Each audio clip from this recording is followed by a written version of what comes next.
नमस्कार प्रिय दर्शकों, हाजिर हूं मैं 26 अप्रैल 2026 आज आपके पूरे दिन का हाल लेकर, यानी दैनिक राशिफल लेकर वार के स्वामी भुवन भास्कर भगवान सूर्य नारायण को नमन कर चलिए राशिफल का एक कार्यक्रम प्रारंभ करते हैं।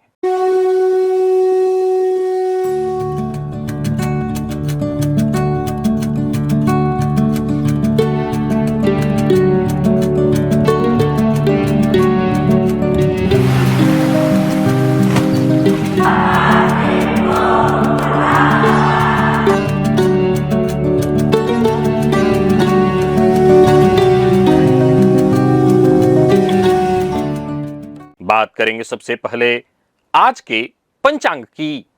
आज रविवार है, वैशाख मास शुक्ल पक्ष की आज दशमी तिथि है जो सायंकाल 6:07 तक है। इसके पश्चात एकादशी है। मघा नक्षत्र रात्रि 8:27 तक। इसके पश्चात पूर्वा फाल्गुनी नक्षत्र है। वृद्धि योग गर करण है। बात हुई पंचांग की। चंद्रमा आज सिंह राशि में रहेंगे और आज क्षितिज में केतु के आधिपत्य वाला मघा नक्षत्र उदित है जो भचक्र का 10वां नक्षत्र है। मघा का प्रतीक चिन्ह सिंहासन अथवा पालकी है और इसके अधिष्ठाता पितृगण है। ये पूर्वजों राजसी परंपरा तथा उत्तराधिकार का नक्षत्र है। गंडमूल में सम्मिलित है। रात्रि 8:27 के पश्चात पूर्वा फाल्गुनी नक्षत्र सक्रिय होगा जो शुक्र का नक्षत्र है और ये कला, सौंदर्य तथा आनंद का कारक है। आज रविवार है, भुवन भास्कर का दिन। साथ ही चंद्रमा सिंह राशि में है, यह भी सूर्य की राशि हुई। मघा केतु का नक्षत्र। आज सूर्य तत्व का त्रिगुण प्रभाव प्रबल रहेगा। यह पितृतर्पण, पितृस्मरण हेतु उत्तम है। मघा पितरों का नक्षत्र है, अतः आज विशेष रूप से पितृस्मरण करना चाहिए। मघा गंडमूल नक्षत्र होने के कारण जो बहुत महत्वपूर्ण नवीन कार्य हैं उन्हें रात्रि 8:27 के बाद पूर्वा फाल्गुनी प्रारंभ होने पर करिए। वैसे अभिजित मुहूर्त में भी 11:32 से दोपहर 12:20 के बीच जो नया कार्य इत्यादि है वो संपन्न किया जा सकता है। राहुकाल शाम 4:30 बजे से 6 बजे के बीच है। जैसा कि आप सभी जानते हैं, कोई भी नया और शुभ कार्य जिसे से चिरकाल तक लाभ लेना हो, ऐसे कार्य को अभिजित मुहूर्त में प्रारंभ करना चाहिए और राहुकाल में कोई भी नया कार्य प्रारंभ नहीं करना चाहिए। एक प्रश्न जो हर जातक के मन में कभी न कभी उठता है कि मैं इस पृथ्वी पर आया हूं तो क्यों आया हूं, मेरी आत्मा का उद्देश्य क्या है। महर्षि पराशर ने लग्न से जीवन देखा, चंद्रमा से मन देखा, सूर्य से आत्मा का बल देखा, परंतु महर्षि जैमिनी ने एक ऐसा सूत्र दिया जो सीधे आत्मा की यात्रा को कुंडली में उजागर कर देता है। और वो सूत्र आप सभी जानते हैं, आत्मकारक का है, जिसे मैंने पूर्व में कई बार आपको बताया है। अब जब तक आत्मकारक को नहीं समझा जाएगा तब तक कुंडली में कई सारी चीजें अधूरी रह जाएंगी, क्योंकि जब हम आत्मकारक को समझेंगे तो आत्मकारक से ही हम कारकांश को समझेंगे और जब हम कारकांश को समझ लेंगे तो फिर एक और नए विषय को हम जानेंगे जिसे महर्षि जैमिनी ने जीवन मुक्तांश कहा है। आप मोक्ष के बारे में तो पूछते ही रहते हैं, एक बड़ी अद्भुत जानकारी आपको देने वाला हूं। साथ ही इष्ट देव चुनाव का भी एक तरीका आपको बताने वाला हूं जो आपके मोक्ष के मार्ग में सहयोगी होंगे। आपकी पूजा, आपकी साधना, इसमें आपके इष्ट देव के रूप में वो सहयोगी होंगे। तो दिव्य महाप्रयोग बड़ा ही दिव्य है। दिव्य महाप्रयोग की बात करेंगे। साथ ही साथ आज रविवार है और रविवार को हम भुवन भास्कर की आराधना करते हैं, तो भुवन भास्कर की आराधना भी करेंगे, लेकिन उससे पूर्व बात कर लेते हैं ग्रह स्थितियों की।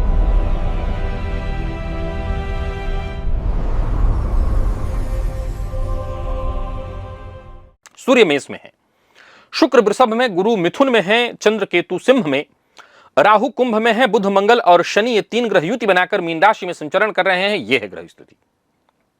गोचर कुंडली में आज चंद्रमा केतु के नक्षत्र में है, रविवार का दिन। केतु के नक्षत्र में चंद्रमा का संचरण, कौन सी राशियां हैं जिनके लिए आज का दिन बेहद खास सिद्ध होने वाला है, और कौन सी राशियां हैं जिन्हें आज बेहद सावधान रहने की आवश्यकता है, कौन सी राशियां हैं जिन्हें अपने सभी नए कार्य आज प्रारंभ कर लेने चाहिए, और कौन सी राशियां हैं जिन्हें अपने नए कार्य प्रारंभ करने से आज बचना चाहिए। मेष से लेकर मीन राशि पर्यंत प्रत्येक राशि के जातकों के लिए किस ग्रह के विशेष प्रभाव में रहने वाले हैं आप, कौन सा वो स्नान है, कौन सा वो दान, कौन सा वो उपाय है जिसे करके आप आज इस दिन को श्रेष्ठ बना सकते हैं, इन सभी विषयों पर चर्चा आगे हम राशिफल में करेंगे। तो यह है ग्रह स्थिति।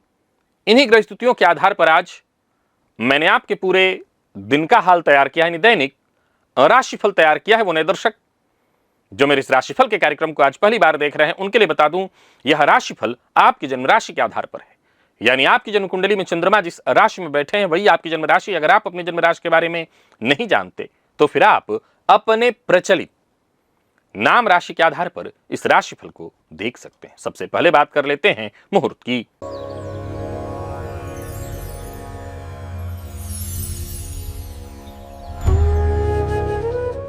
1 मई दिन शुक्रवार, प्रसूति स्नान, नामकरण, अन्नप्राशन, मुंडन, अक्षरारंभ, विद्यारंभ, उपनयन, वरवरण, कन्यावरण, वधु प्रवेश, द्विरागमन, व्यापार आरंभ, नव वस्त्र धारण, हल प्रवहन, बीज बपन, भूमि क्रय विक्रय, वाहन क्रय, माफ करेगा भूमि विक्रय नहीं, भूमि क्रय का मुहूर्त है, वाहन क्रय, गृहारंभ, सर्वदेव प्रतिष्ठा, जलाशय वाटिका आरंभ का मुहूर्त, बच्चा गोद लेना है तो उसका मुहूर्त, आवेदन पत्र लिखना है ऑनलाइन या ऑफलाइन। प्रिय दर्शकों, ये सभी कार्य प्रातः 8:09 से 10:30 के बीच संपन्न किए जा सकते हैं, और साथ ही साथ दक्षिण दिशा की यात्रा की जा सकती है। ये सभी के सभी मुहूर्त जो कि बड़े काम के हैं, ये आज के नहीं है, आज से ठीक 5 दिन बाद के हैं। यदि आज के मुहूर्त की आपको आवश्यकता है तो आज से ठीक 5 दिन पूर्व के राशिफल को देखिए, आज का मुहूर्त आपको मिल जाएगा। और कुंडली में मालव्य योग है, शश महापुरुष योग है, बड़े बड़े राजयोग से कुंडली भरी पड़ी है, अटी पड़ी है, फिर भी जातक कहता है जीवन में मैं वहीं का वहीं हूं। क्यों? क्योंकि कल्पना करके देखिए कि रथ है, लगाम थामने वाला भी कुशल है, पर घोड़े ही बूढ़े हैं, लंगड़े हैं। क्या वो रथ सही जगह पर पहुंच पाएगा? और यही खेल कुंडली में चलता है। सूर्य और मंगल ही वो 2 घोड़े हैं जो आपकी जीवन यात्रा को मंजिल तक ले जाते हैं।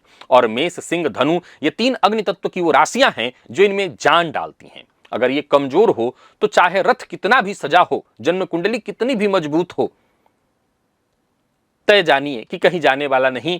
अगर आप भी परेशान हैं, एक बड़ा अद्भुत ज्ञानवर्धक विषय है, इस लिंक को क्लिक करिए। और मैंने इसमें कई सारी कुंडलियों के उदाहरण देकर के भी इस विषय को समझाया है, कैसे ये सूत्र काम करता है। तो अगर आप आपकी कुंडली को जानना चाहते हैं, आप भी जीवन में वहीं के वहीं खड़े हैं, योग है, पर आपको लगता है कि नहीं मैं तो कहीं नहीं पहुंच पा रहा हूं, तो एक बार इस लिंक को क्लिक करिए और वीडियो को अवश्य देखिए। उन लोगों के लिए विशेष रूप से वीडियो है जो मेहनत करके भी सफलता से दूर रह जा रहे हैं। और चलिए चलते हैं दिव्य महाप्रयोग की ओर। इसके पश्चात हम भुवन भास्कर की आराधना करेंगे।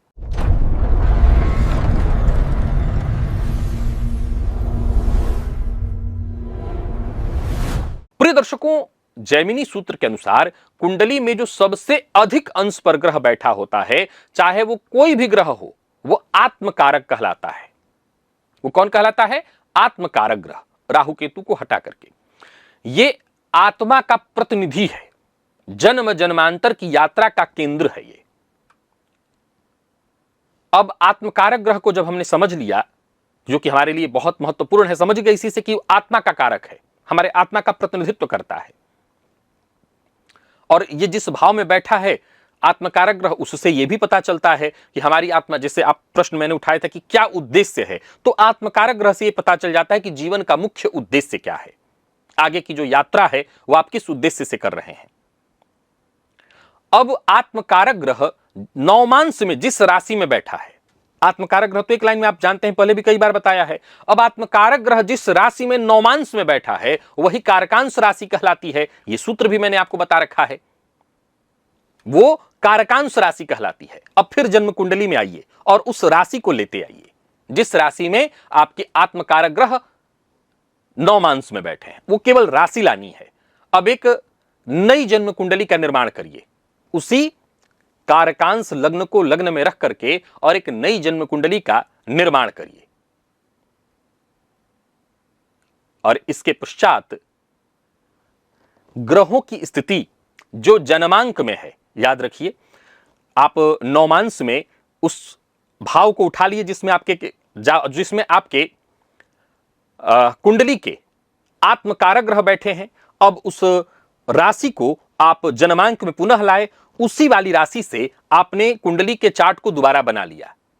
अब इसमें यानी जन्मांक को जब आपने आत्मकारक वाले कारकांश वाले ग्रह से एक नया चक्र बनाया, इसमें जो 12वां भाव बना, महर्षि जैमिनी ने कहा यह जीवन मुक्तांश वाला भाव है, यानी मुक्ति पाने का भाव। जन्म कुंडली का जो 12वां भाव होता है, थोड़ा सा इसको ध्यान से समझिएगा, जो लोग दर्शक हैं वो समझ गए होंगे, जो नहीं जानते उनको और सरल कर देता हूं कि जन्म कुंडली का जो 12वां भाव होता है, जन्म कुंडली का, इसमें और बाकी चीजों को मत लगाइए, सामान्यतया समझिए। जन्म कुंडली का जो 12वां भाव है, सामान्य तौर पर महर्षि पराशर के आधार पर यह भाव व्यय का है, लेकिन यह भाव मोक्ष का है, ये तो हम सब जानते हैं। अब मैंने बताया कि जो हमारा आत्मकारक की ये जो सिद्धांत मैं आपको बता रहा हूं, यह महर्षि पराशर का सिद्धांत नहीं है, जैमिनी का सिद्धांत है कि इसमें आत्मकारक ग्रह को पहले चुना जो सबसे अधिक अंश पर हो। महर्षि पराशर के आधार पर जो सबसे अधिक ग्रह होता है वो तो मृत हो जाता है, लेकिन जैमिनी के आधार पर वही ग्रह जो कि सर्वाधिक अंश पर है, राहु केतु को छोड़कर, वो हमारा आत्मकारक ग्रह है। आत्मकारक समय क्या पता चला कि जो हमारी आत्मा का प्रतिनिधित्व कर रहा है। अब इस आत्मा का जो प्रतिनिधित्व कर रहा है नवमांश, नवमांश बहुत महत्वपूर्ण है क्योंकि नवमांश है ये। अब वहां जाकर के हमने आत्मकारक को देखा कि हमारा, एक उदाहरण से समझिए कि जन्मांक में हमारा सूर्य ही सबसे अधिक अंश पर है, तो सूर्य आत्मकारक ग्रह बन गया। अब नवमांश में जाकर के हमने देखा कि सूर्य वहां पर मेष राशि में बैठे हुए हैं, सूर्य वहां पर मेष राशि में बैठे हुए हैं, और हमारा जो लग्न है वो मिथुन लग्न है। चलिए हम मान लेते हैं हमारा लग्न जो है वो मिथुन लग्न है, तो सूर्य नवमांश में कहां बैठे हैं, तो सूर्य नवमांश में मेष राशि में बैठे हैं। मिथुन लग्न की कुंडली में मेष राशि कहां बनती है, तो 11 नंबर में बनती है। अब आपको 11 नंबर जो है, 11 नंबर आप जो मिथुन लग्न की कुंडली में 1 नंबर होगा उसी को लग्न बना दीजिए। अब उसको लग्न बनाएंगे तो 12वीं राशि मीन राशि 12वें भाव में पड़ जाएगी। अब ये जो 12वीं राशि मीन राशि आपकी कुंडली में बनी, ये मिथुन से उदाहरण मैंने दिया है, हर लग्न में अलग अलग बन जाएगा ये। अब ये जो मीन राशि बनी यही जीवन मुक्तांश राशि है। अब इस मीन राशि में आपकी कुंडली में मान लीजिए गुरु का संबंध बन रहा है, किसी शुभ ग्रह का संबंध बन रहा है, तो महर्षि जैमिनी कहते हैं कि इस भाव में जो ग्रह बैठा है, इस भाव में जो ग्रह बैठा है वही ग्रह आपका इष्ट देवता बन जाएगा। अथवा अगर वहां कोई ग्रह नहीं है तो उसके राशि स्वामी को देखिए, उस राशि स्वामी को, जैसे मैंने अभी मेष का उदाहरण दिया, तो मीन यानी देवगुरु बृहस्पति की राशि है, तो महर्षि पराशर ने जिन देवताओं को निर्दिष्ट किया है, जैसे सूर्य के लिए शिव को, चंद्रमा के लिए गौरी को, मंगल के लिए स्कंद को, बुध के लिए विष्णु को, गुरु के लिए ब्रह्मा को, शुक्र के लिए लक्ष्मी जी को, शनि के लिए यम और भैरव को, राहु के लिए दुर्गा को और केतु के लिए गणपति को। यह थोड़ा अलग भी हो सकता है, जैसे मैं ऐसे समझा सकता हूं कि सूर्य के लिए सूर्य को ही मान लीजिए, चंद्रमा के लिए भगवान शिव को, मंगल के लिए हनुमान जी को, बुध के लिए गणपति को, गुरु के लिए भगवान श्री विष्णु को, शुक्र के लिए लक्ष्मी जी को या देवी को, शनि के लिए हनुमान जी को या भैरव जी को, राहु के लिए दुर्गा और केतु, ये वाला तो गणपति ये वही है। तो इसमें थोड़ा बहुत अंतर के साथ ये होता है। तो ये आपके अब वास्तविक इष्ट देव हैं जैमिनी के आधार पर, ये आपके वास्तविक इष्ट देव हैं। अब यहां पर एक बात और समझिए, कारकांश से एक तो हो गया आपको जीवन मुक्तांश मैंने बता दिया। अब कारकांश जो चक्र आपने बनाया था, कारकांश वाला जो आपने ग्रह को यहां लाकर के एक चार्ट बनाया था, उस चार्ट में 12वें भाव से जीवन मुक्तांश को जाना गया। नवम भाव से, नवम भाव में अगर शुभ ग्रह के क्या संबंध है, शुभ ग्रह की दृष्टि है, शुभ ग्रह की युति है, तो समझ लीजिए कि आपका जो मन है वो सत्यनिष्ठ रहेगा, धर्म में लगेगा, आप धर्मपरायण रहेंगे, गुरु परंपरा से जुड़े रहेंगे या गुरु की सेवा करने वाले होंगे। अगर वही नवम भाव पर पापक ग्रह की दृष्टि पड़ेगी कारकांश कुंडली से, तो समझ लीजिए कि आस्था तो रहेगी, लेकिन पापग्रह के चलते आपकी आस्था परिवर्तित होने वाली रहेगी, या यूं कहिए कि कपट प्रवृत्ति वाली आस्था रहेगी। शनि राहु इत्यादि का संबंध है तो आप बहुत ज्यादा दिखावे के लिए तो करेंगे, लेकिन बहुत ज्यादा मन लगा करके नहीं करेंगे। तो कहने का तात्पर्य, कारकांश कुंडली जो मैंने वहां से निकलवा करके बनवाई, जिससे जीवन मुक्तांश निकाला आपका, अगर कारकांश कुंडली के नवम में शुभ ग्रह का संबंध बन रहा है तो इस बात की सूचना है कि जातक साधना आराधना में लगा रहेगा और इससे मोक्ष मिल सकती है अगर इसका 12वां मजबूत होता है। कारकांश से 8वें भाव में शुभ ग्रह का अगर संबंध बन रहा है तो जो आयु के लिए आप पूछा करते हैं, यह जैमिनी का सिद्धांत आयु निकालने का है। जैमिनी का सिद्धांत इस तरह से वो आयु निकालते हैं कि कारकांश कुंडली से 8वां भाव यदि मजबूत है तो जातक दीर्घायु होगा, अगर बहुत पीड़ित है तो अल्पायु, और मध्यम मध्यम यानी शुभ पापद दोनों का तो आयु लगभग आज के समय में 70 या 60 के आसपास मान के चलिए। हालांकि 60 तो आजकल पूरा माना जाने लगा है, लेकिन लगभग 60 के आसपास की आयु। तो इससे ये जैमिनी का आधार है जिससे सब कुछ निकाला जाता है, आयु भी निकाली जाती है, आपका भाग्य भी देखा जाता है, आपका मोक्ष भी देखा जाता है।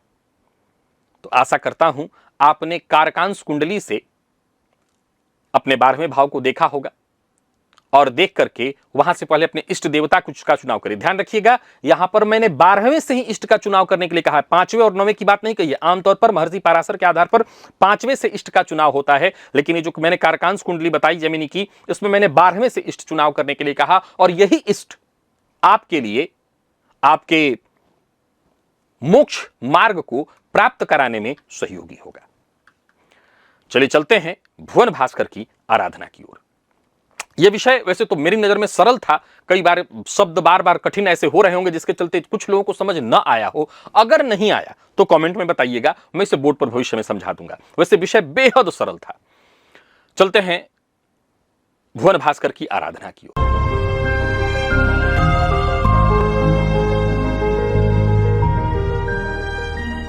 स्नान आदि से निवृत्त होकर के पूजन स्थल पर आ जाइए। लाल रंग का वस्त्र धारण कर लीजिए, लाल रंग का ही पात्र और लाल रंग का आसन पर बैठ जाइए पूर्वाभिमुख होकर के। हाथ जोड़ करके सबसे पहले गणेश जी का ध्यान करिए, अपने गुरु का ध्यान करिए, तत्पश्चात त्रिराचम में 3 बार आचमन करिए, श्री हरि विष्णु का ध्यान करके हाथ धो लीजिए, अपने ऊपर जल छिड़किए, आसन पर जल छिड़किए, पुनः एक बार हाथ जोड़ करके क्षेत्र के अधिपति भैरव जी से आज्ञा मांगिए, मैं भुवन भास्कर की आराधना करने जा रहा हूं या जा रही हूं, आप आज्ञा प्रदान करें। भैरव जी से आज्ञा ले लेने के पश्चात दाहिने हाथ में जल लीजिए, बाएं हाथ से जल को ढकिए, 3 बार गायत्री मंत्र पढ़िए। आपके हाथ में जो जल है विमंत्रित हो गया। अभी से विमंत्रित जल को अपने चारों ओर घुमा लीजिए। गायत्री मंत्र से विमंत्रित जल के सुरक्षा घेरे में अब आप सुरक्षित हैं। आपको प्राणायाम करना है, रेचक कुंभक पूरक विधि मेरे सभी दर्शक जानते हैं, सबको करना है। ये प्राणायाम अत्यंत आवश्यक है। एक लिंक यहां शेयर कर रहा हूं, इस वीडियो को देखिए, पुराना वीडियो है, मेरे द्वारा ही प्राणायाम का बनाया हुआ वीडियो है। इस वीडियो को आप एक बार जरूर देख लीजिएगा। प्राणायाम आपने कर लिया, दाहिने हाथ में जल लीजिए, बाईं नासिका छिद्र के पास इस जल को लेकर के आइए और धीमे धीमे इस पर श्वास छोड़िए। मन ही मन ये कल्पना करिए जो भी मेरे सप्ताह भर के पाप हैं, कायिक वाचिक मानसिक, वो सभी पाप इस हस्तगत जल पर श्वास के माध्यम से आ रहे हैं। और ऐसा सोचते हुए जब तक आप श्वास छोड़ सकते हैं श्वास छोड़िए। इसके पश्चात इस जल को बिना देखे बाईं ओर फेंक दीजिए, हाथ धो लीजिए और जलपात्र को लेकर के खड़े हो जाइए। भुवन भास्कर को अर्घ्य प्रदान करना है। एक ही लोटे के जल को रोक रोक करके 3 बार मंत्र बोलिए, ओम ब्रह्म स्वरूपिणे श्री सूर्य नारायणाय नमः। प्रातः काल का अर्घ्य थोड़ा झुक करके दिया जाता है। एक ही लोटे के जल को रोक रोक करके 3 बार 3 अर्घ्य दे लेने के पश्चात आसन पर बैठ जाइए। गायत्री मंत्र का जप करिए 11 21 51 108 जितना आपसे हो सके। सप्ताह भर की ऊर्जा इसी एकमात्र प्रयोग से आपको प्राप्त होगी। तो भुवन भास्कर की आराधना हमने कर ली। अब चलिए चलते हैं राशिफल की ओर। बात करेंगे राशियों के क्रम में। पहली राशि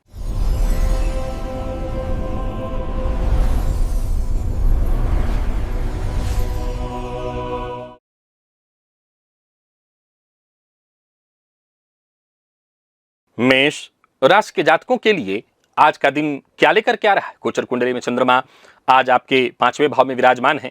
आज का दिन संतान, विद्या, रचनात्मक अभिव्यक्ति पर ध्यान देने का है। आज रविवार का दिन मघा नक्षत्र का संयोग, दिन बड़ा ही शुभ है। प्रातःकाल ही भुवन भास्कर को अर्घ्य दीजिएगा और पितरों का स्मरण और करिएगा। पितरों के निमित्त एक घी का दिया अवश्य जलाइएगा। पितृभ्यो नमः इस मंत्र का 11 बार जप करिएगा। यह विशेष रूप से आपके संतान के जीवन की शुभता के लिए है। बाकी कोई शुभ सूचना आपको मिलने वाली है। कार्य क्षेत्र में अगर आज छुट्टी नहीं है, कोई नया कार्य इत्यादि करना चाहते हैं तो सावधानी पूर्वक कर सकते हैं। एकदम नया कार्य प्रारंभ करने के लिए 2 दिन ठीक नहीं है, लेकिन जो पहले से चल रहा है उसको करने के लिए अच्छा है। व्यापारियों के लिए दिन बहुत अच्छा है। व्यापार आपका बढ़िया चलने वाला है। घर में रहिए, अगर घर पे हैं तो 2 बातों का ख्याल रखिए। घर का माहौल आपके चलते खराब नहीं होना चाहिए। जुआ, सट्टा, लॉटरी इत्यादि इनसे जितना हो सके दूरी बनाकर रखिए। और पत्नी, ये बच्चे, जीवन साथी, इनका विशेष ख्याल रखिए। विद्यार्थियों के लिए आज का दिन बहुत अच्छा रहने वाला है। और स्वास्थ्य के दृष्टिकोण से देखें तो जिन लोगों को हार्ट की तकलीफ है वो अपना विशेष ख्याल रखें। लकी अंक 1, लकी कलर केसरिया है। भुवन भास्कर को अर्घ्य प्रदान करिए, गायत्री मंत्र का जप और प्राणायाम करिए, सप्ताह भर की ऊर्जा इससे एकमात्र प्रयोग से आपको प्राप्त होगी।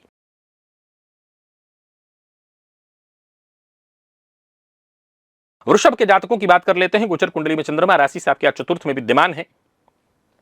पहले तो अपनी मानसिक स्थिति पर ध्यान कर रखिए। अगर मन अशांत है तो उसे ठीक करने का प्रयत्न करिए। आज घर से बाहर जब भी जाइए माता के चरण स्पर्श करके ही जाइएगा। भुवन भास्कर को अर्घ्य तो देना ही है, पितरों का ध्यान विशेष रूप से करना है। और अपने प्रायः लोगों के यहाँ पितृस्थल होता था, अगर पितृस्थल नहीं है तो पूजन स्थल पर ही घी का दिया पितरों के उद्देश्य से जलाइए। बाकी घर का माहौल ठीक है। कार्य क्षेत्र में आज अगर आप हैं, छुट्टी नहीं है तो दिन बढ़िया रहने वाला है। सहयोगियों से संबंध मधुर रहने वाला है। व्यापारियों के लिए दिन उत्तम है। अचल संपत्ति से संबंधित कोई कार्य करना चाहते हैं तो कर सकते हैं। ऑटोमोबाइल फील्ड से जुड़े हुए हैं तो ठोस मुनाफा होने वाला है। माता से विवाद मत करिए। अगर उनके स्वास्थ्य में परेशानी है तो डॉक्टर को दिखवाइए। विशेष करके ब्लड प्रेशर की शिकायत हो तो उनके स्वास्थ्य का विशेष ख्याल रखिए। जीवन साथी को अगर कोई उपहार दें तो दिन और अच्छा हो जाएगा। विद्यार्थियों के लिए दिन बहुत अच्छा है। और स्वास्थ्य के मामले में जिनको ब्लड प्रेशर की शिकायत है वो अपने स्वास्थ्य का विशेष ख्याल रखें। जिनको बाईपास सर्जरी इत्यादि जिनकी हुई है वो अपने स्वास्थ्य का विशेष ख्याल रखें। लकी अंक 5, लकी कलर आपके लिए आज क्रीम है।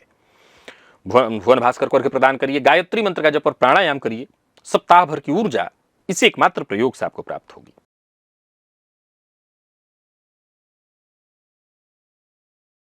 बात मिथुन की कर लेते हैं। गोचर कुंडली में चंद्रमा राशि से आपके तीसरे में विद्यमान है। छोटे भाई बहनों का सहयोग मिलेगा। रविवार का दिन है तो भुवन भास्कर की आराधना तो करनी ही है। आदित्य हृदय स्तोत्र का पाठ करना है, पितरों का ध्यान करना है और पितरों के निमित्त भोजन बनाने हेतु दाल चावल सूखा अन्न यानी कच्चा दाल चावल इत्यादि और कुछ हरी सब्जी के नाम पर ब्राह्मण को दान कराइएगा। छोटे भाई बहनों से संबंधित कोई शुभ सूचना मिलने वाली है। अगर उनका विवाह इत्यादि नहीं हुआ तो ये प्रयोग करिए, जल्दी ही रास्ता बनेगा। कार्यस्थल पर अगर आप हैं, छुट्टी नहीं तो दिन बढ़िया रहने वाला है। जटिल से जटिल समस्याओं का भी समाधान आप आसानी से निकाल लेंगे। व्यापारियों के लिए दिन बढ़िया है। मीडिया फील्ड से जुड़े हुए हैं तो दिन बहुत अच्छा रहने वाला है। अनावश्यक बहस विवाद से बचिए। छोटे भाई बहनों को कटु शब्द मत बोलिए। पड़ोसियों के साथ भी विवाद इत्यादि की स्थिति है तो उसको टालिए। जीवन संगिनी के साथ या जीवन साथी के साथ अपनी कोई पुरानी स्मृति है तो वो साझा करिए, अच्छा होगा। विद्यार्थियों के लिए दिन बहुत अच्छा है। स्वास्थ्य के मामले में भी कोई खास परेशानी नहीं दिखाई पड़ रही। हाँ, व्यायाम वगैरह जरूर करिए। लकी अंक 5, लकी कलर आपके लिए आज पीला है। भुवन भास्कर को अर्घ्य प्रदान करिए, गायत्री मंत्र का जप और प्राणायाम करिए, सप्ताह भर की ऊर्जा इसे एकमात्र प्रयोग से आपको प्राप्त होगी।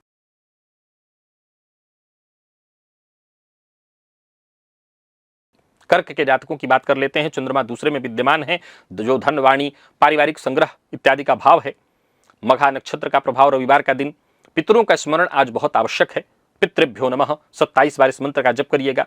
कहीं पुराना कोई रुका हुआ कार्य था, कहीं रुका हुआ धन था, वो काम बनने लगेगा। समस्या से जूझ रहे थे, पारिवारिक समस्या से जूझ रहे थे, उसका समाधान निकल आएगा। हाँ, इतना ध्यान रखना है कि मीठी वाणी का प्रयोग करना है। कार्य क्षेत्र में है तो दिन बढ़िया रहने वाला है। व्यापारियों को व्यापार में फायदा होगा, नए क्लाइंट जुड़ेंगे। और आभूषण इत्यादि से संबंधित अगर आपका व्यापार है तो दिन बढ़िया रहने वाला है। छोटा आपका व्यापार है, छोटा मोटा जैसे ये जो पान इत्यादि का दुकान होता है तो आपका व्यापार और बढ़िया चलने वाला है। कड़वी वाणी न बोलें, फिजूल खर्ची से बचें।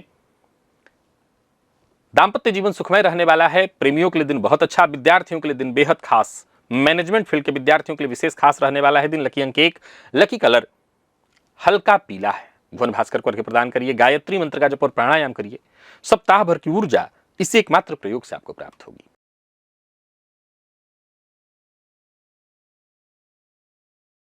सिंह के जातकों की बात कर लेते हैं। चंद्रमा स्वयं आपकी राशि पर विद्यमान है। आज भुवन भास्कर का दिन, मघा नक्षत्र बढ़िया रहने वाला है दिन। त्रिगुण शुभ संयोग आपको मिल रहा है। भुवन भास्कर को जल तो दे ही दीजिएगा, अर्घ्य दे दीजिएगा। और आदित्य हृदय स्तोत्र का पाठ भी करिए और पितरों के उद्देश्य से एक घी का दिया भी जलाइए। निर्णय लेने के लिए दिन अच्छा है। कोई नया निर्णय लेना चाहते हैं, कोई परिवर्तन करना चाहते हैं, कर सकते हैं। कार्य क्षेत्र में अगर है, दिन बढ़िया रहने वाला है। कोई बड़ा नेतृत्व का आपको अवसर मिलेगा, कोई बड़ा प्रोजेक्ट आपको मिलने वाला है। व्यापारियों के लिए दिन बहुत श्रेष्ठ है। बिजली से संबंधित कोई व्यापार है, औषधि निर्माण यानी औषधि का व्यापार करते हैं, विद्युत के अलावा सोना आभूषण इत्यादि का व्यापार करते हैं, बड़ा लाभ होने वाला है। पर अहंकार पर नियंत्रण रखना होगा। गंडमूल का प्रभाव 8-27 तक है रात्रि, तो प्रयास करिए कि कोई बड़ा निर्णय इत्यादि लेने से बचिए। जीवन साथी को समय अवश्य दीजिए। और सिविल सर्विस की तैयारी करने वाले विद्यार्थियों के लिए दिन बहुत अच्छा है। राजनीति से जुड़े लोगों के लिए दिन बहुत अच्छा है। बहुत अधिक मसालेदार चीजों का उपयोग करने से बचिए। लकी अंक 2, लकी कलर आपके लिए आज सुनहला है। और भुवन भास्कर को अर्घ्य प्रदान करिए, गायत्री मंत्र का जप और प्राणायाम करिए, सप्ताह भर की ऊर्जा इसी एकमात्र प्रयोग से आपको प्राप्त होगी।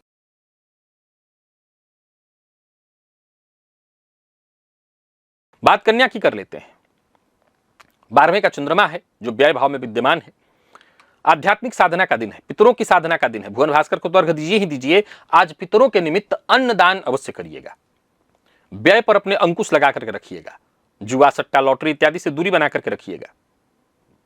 छुट्टी नहीं है, कार्यक्षेत्र में है और विशेष करके किसी ऐसे पद पर हैं जहां आप कई चीजों को गोपनीय रखते हैं, तो याद रखिए आपके चलते कोई गोपनीयता भंग नहीं होनी चाहिए। व्यापारियों को व्यापार में मिश्रित लाभ होने वाला है। जो लोग आयात निर्यात का काम करते हैं उनको फायदा जरूर मिलेगा। जो धर्मार्थ संस्थान चलाते हैं उनके लिए दिन बढ़िया रहने वाला है। कोई विदेशी बड़ा डोनेशन मिलने वाला है। बाकी आपके अदृश्य विरोधी जो है वो सक्रिय रहेंगे। अच्छी बात यह है कि आपका कुछ बिगाड़ कोई नहीं पाएगा। मानसिक परेशानी जरूर होने वाली है। अपने जीवन साथी के स्वास्थ्य का ख्याल रखिए, अथवा संभव है कि आज जीवन साथी किसी पुरानी बात को लेकर के गलत फहमी पे पड़ जाए। विद्यार्थियों के लिए दिन बढ़िया रहने वाला है। स्वास्थ्य के मामले में आंखों में जलन, अनिद्रा की शिकायत, पर्याप्त नींद लीजिए। लकी अंक 3, लकी कलर आपके लिए आज सफेद है।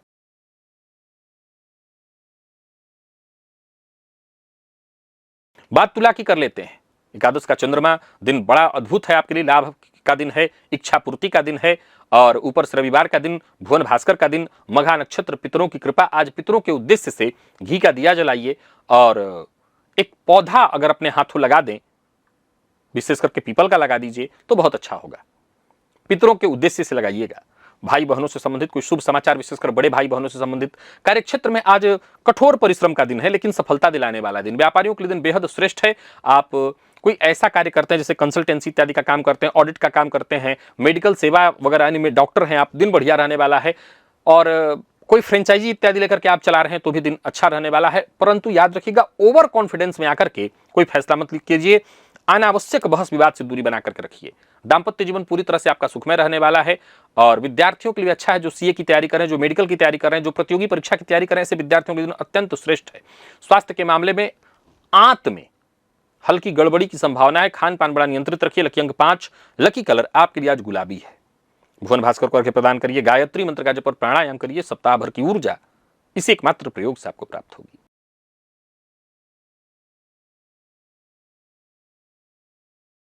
वृश्चिक के जातकों की बात कर लेते हैं। 10वें का चंद्रमा है। आज सार्वजनिक जीवन के दृष्टिकोण से दिन बड़ा ही शुभ है। राजनेता है तो आपका दिन बहुत अच्छा है। पितरों का सम्मान करिए, पितरों का स्मरण करिए। पितरों के उद्देश्य से सूखा अन्न ब्राह्मण को जाकर के दान करिए या ब्राह्मण को भोजन कराइए।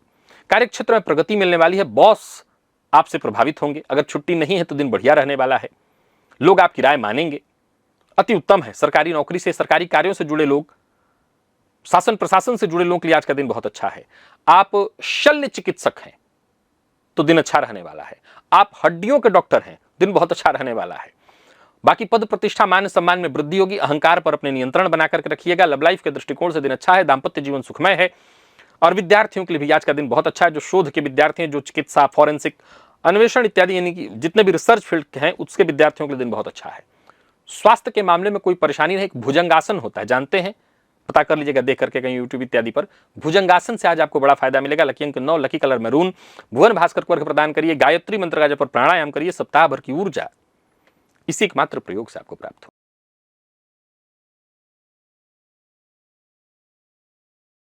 बात धनु की कर लेते हैं। चंद्रमा भाग्य भाव में विराजमान है। आज पितरों की कृपा, गुरु कृपा, लंबे समय से रुका हुआ काम बनने वाला है। आज सूर्य का त्रिगुण संयोग आपके 9 भाव को विशेष शक्ति दे रहा है। भुवन भास्कर की आराधना तो करिएगा ही। पितरों के नाम से घी का दिया जलाइए। पितृभ्यो नमः इस मंत्र का 21 बार जप करिएगा। जो आपके गुरुजन हैं, जो आपके शुभ चिंतक हैं, उनसे सहयोग मिलेगा। कार्यक्षेत्र में आज का दिन बढ़िया रहने वाला है। दूरस्थ किसी क्लाइंट से आज विशेष संपर्क हो सकता है और जो लोग जिनकी छुट्टी नहीं है कार्यक्षेत्र में, उन्हें वरिष्ठ अधिकारियों का विशेष आशीर्वाद प्राप्त होगा। व्यापारियों के लिए दिन शानदार है और जो कानून फील्ड के लोग हैं, लॉ फील्ड के, उनके लिए आज का दिन बहुत अच्छा है। रविवार के अलावा बहुत अच्छा है दिन। रविवार तो है लेकिन दिन बड़ा फायदा देने वाला है। पिता, माता, गुरु, इनसे विवाद मत करिए। दाम्पत्य जीवन सुखमय है। लव लाइफ के दृष्टिकोण से आज का दिन बढ़िया। विद्यार्थियों के लिए भी आज का दिन बहुत अच्छा है। स्वास्थ्य के मामले में देखा जाए तो कमर दर्द की हल्की शिकायत संभव है। लकी अंक 9, लकी कलर आपके लिए आज पीला है। भुवन भास्कर को अर्घ्य प्रदान करिए। गायत्री मंत्र का जप और प्राणायाम करिए। सप्ताह भर की ऊर्जा इस एकमात्र प्रयोग से आपको प्राप्त होगी।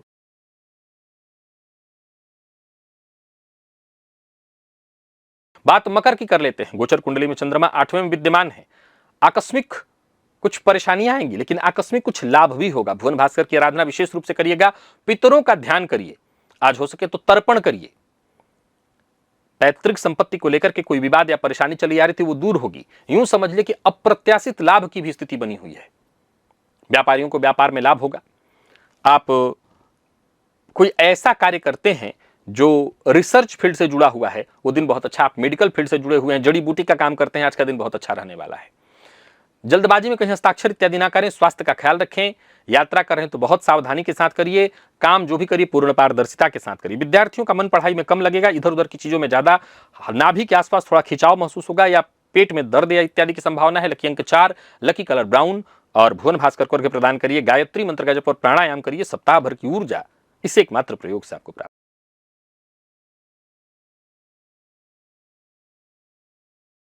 कुंभ के जातकों की बात करूं तो दांपत्य भाव में विराजमान है चंद्रमा।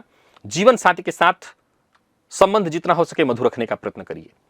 भुवन भास्कर की आराधना करिए और जीवन साथी के साथ मिलकर के पितरों की आराधना करिए। पितरों के निमित्त घी का दिया जलाइए। पितरों के निमित्त पति पत्नी यानी दंपति मिलकर आज सूखा अन्नदान करें। अब भोजन ब्राह्मण को कराएं। कार्य क्षेत्र में अगर आप हैं, छुट्टी नहीं है, कोई बैठक इत्यादि है, सफलता मिलने वाली है। कोई डील है वो सफल होने वाली है। व्यापारियों को व्यापार में लाभ होगा। कंसल्टेंसी इत्यादि का काम करते हैं, सीमेंट, धातु उत्पाद या लोहा इत्यादि से संबंधित अगर आपका काम है, घर निर्माण, सुरक्षा इत्यादि का काम आप करते हैं, दिन अच्छा रहने वाला है। जीवन साथी के साथ अहंकार से पेश मत आइए। आपने हो सके तो जीवन साथी को अप्रत्याशित रूप से कोई उपहार दीजिए। विद्यार्थियों के लिए दिन बहुत अच्छा रहने वाला है, विशेषकर प्रतियोगी परीक्षा के विद्यार्थियों के लिए। और स्वास्थ्य के मामले में कोई विशेष परेशानी, हल्की सिर दर्द की संभावना मामूली दिखाई पड़ रही, लेकिन वो शाम को होगा, वो बहुत चिंता का विषय नहीं। लकी अंक 2, लकी कलर आपके लिए आज स्काई ब्लू है। भुवन भास्कर को अर्घ्य प्रदान करिए। गायत्री मंत्र का जप और प्राणायाम करिए। सप्ताह भर की ऊर्जा इसी एकमात्र प्रयोग से आपको प्राप्त होगी।